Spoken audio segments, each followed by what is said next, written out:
आज हम एक्सप्लेन करने वाले हैं मेल रिप्रोडक्टिव पार्ट्स के बारे में और सारे पार्ट्स का क्या क्या वर्क है उनके बारे में। तो वीडियो को लास्ट तक देखते रहिए और इसमें मैं आपको सारी चीजें एक्सप्लेन करने वाला हूँ। तो सबसे पहले हम लोग बात कर लेते हैं, ये है आपका डायग्राम और डायग्राम में क्या क्या नेमिंग है इन सब चीजों के बारे में। सबसे पहले हम लोग बात करते हैं यूरिनरी ब्लैडर, यह आपका सेमिनल वेसल्स, यह है आपका टेस्टिकल्स, ये है आपका वास डिफरेंस जिसको हम लोग स्पर्म डक्ट भी कहते हैं, ये है आपका यूरेटल ओपिनियन, ये है आपका पेनिस, ये है आपका यूथेरा, और ये वाला पार्ट जो है बेटा जिसको हम लोग बोलते हैं पोस्टेड ग्लैंड वाला पार्ट जो है बेटा इसको हम लोग बोलते हैं एपिडिडमिस। अब इन सारे चीजों के बारे में, इनके फंक्शन के बारे में एक एक करके जानते हैं।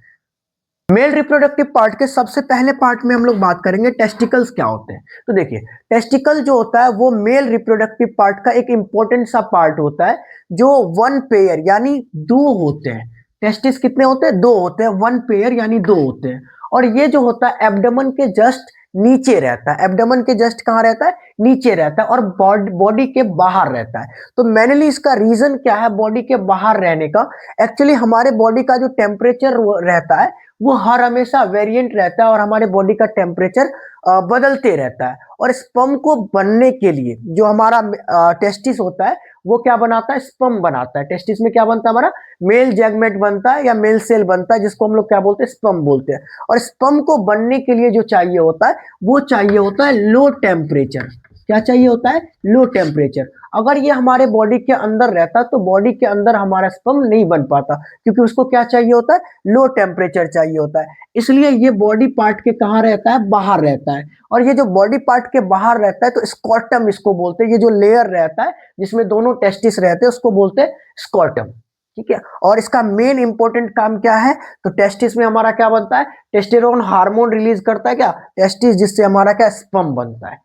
अब हम बात करेंगे एपिडिमिम्स क्या होता है। एपिडिमिम्स वो होता है बेटा, ये ना आपका टेस्टिस के पीछे का पार्ट होता है। ये वाला जो पार्ट आपको दिख रहा है ना, ये टेस्टिस के पीछे का पार्ट होता है जो कि आपका क्या रहता है बेटा? दोनों तरफ रहता है, जिसको हम लोग एपिडेमिम्स कहते हैं। इसका वर्क क्या होता है देखिए, तो जब स्पर्म बनता है, जब आपका क्या बनता है? स्पर्म बनता है, वो इमेच्योर होता है। वो क्या होता है? वो स्पर्म इमेच्योर होता है यानी अपरिपक्व होता है, यानी उसमें कोई मोटिलिटी नहीं होता है। मोटिलिटी कहने का मतलब गतिशीलता नहीं रहता है।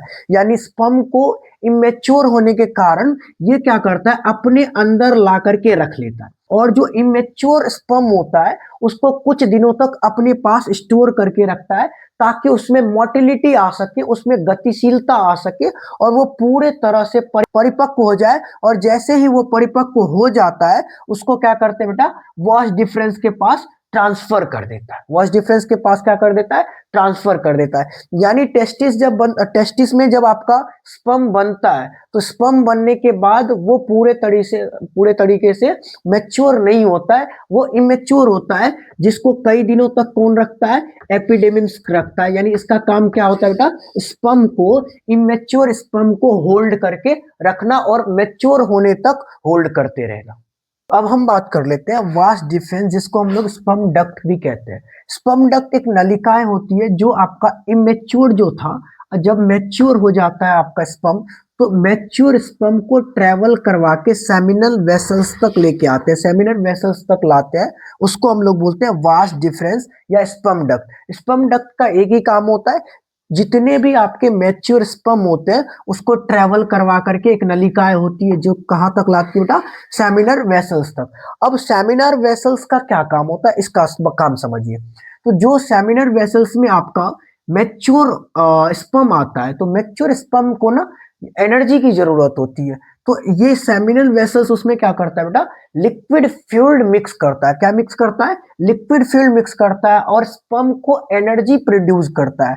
स्पर्म को क्या प्रोड्यूस करता है? एनर्जी प्रोड्यूस करता है, जिससे कि वो क्या हो जाता है? लिक्विड फ्यूल का एक थक्का सा बन जाता है, जिससे वो क्या हो जाता है? पूरा का पूरा गाढ़ा होता है। किसके कारण? सेमिनल वेसल्स के कारण। जो लिक्विड फ्यूल होता है वो मिक्स होता है और क्या बनाता है? वो एक थक्का सा बना देता है, जिसको हम लोग क्या बोलते हैं? सेमिनल वेसल्स बोलते हैं। तो अब हम बात करेंगे प्रोस्टेट ग्लैंड के बारे में। प्रोस्टेट ग्लैंड क्या होता है बेटा?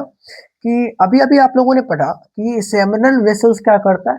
लिक्विड फ्लूइड को मिक्स करता है। तो वो जो लिक्विड फ्यूल्ड होता है, एनर्जी फ्यूल्ड होता है, उसको बनाता कौन है? तो उसको बनाता है स्पर्म के लिए प्रोस्टेट ग्लैंड बनाता है। और प्रोस्टेट ग्लैंड क्या करता है? उसको यहाँ पे स्पर्म में मिक्स करता है। यानी प्रोस्टेट ग्लैंड का मुख्य काम क्या है, इंपॉर्टेंट जो फंक्शन है वो क्या है बेटा? तो वो है एसिटिक प्रोड्यूस करना, एसिटिक चीजें प्रोड्यूस करना। किसके अंदर बेटा? तो स्पर्म के अंदर। यानी स्पर्म को जितनी भी न्यूट्रिशन की जरूरत होगी वो कौन बनाता है? न्यूट्रिशन स्पर्म के लिए वो बनाता है प्रोस्टेट ग्लैंड। अब प्रोस्टेट ग्लैंड का एक और फंक्शन होता है जो क्या होता है बेटा, कि जिस जिस रास्ते से आपका जिस रास्ते से आपका यूरिन पास होता है उसी रास्ते से स्पर्म को भेजना। यानी जब स्पर्म निकलने वाला होता है तो प्रोस्टेट ग्लैंड क्या करता है? जो मस्कुलर बॉडी होता है, मस्कुलर शेप होता है, उस मस्कुलर शेप से यूरिन को होल्ड करके रखता है। और यूरेथा जो होता है और पेनिस जो होता है, वो यूरेथा का क्या काम होता है कि आपके यूरिन को ओमेन को बाहर निकालना। तो सीमेन और यूरिन को पास आउट करने का काम कौन करता है? यूरेथा करता है। और पेनिस सेम चीजें करता है, टाइम टू टाइम आपका यूरिन और स्पर्म को क्या करना? बॉडी से बाहर निकालने का काम करता था। ये थे हमारे मेल रिप्रोडक्टिव पार्ट्स और इनके फंक्शन। आई होप कि आपको ये वीडियो अच्छा लगा हो। अगर वीडियो अच्छा लगा हो तो एक लाइक जरूर करें और हमारे चैनल को सब्सक्राइब कर लें।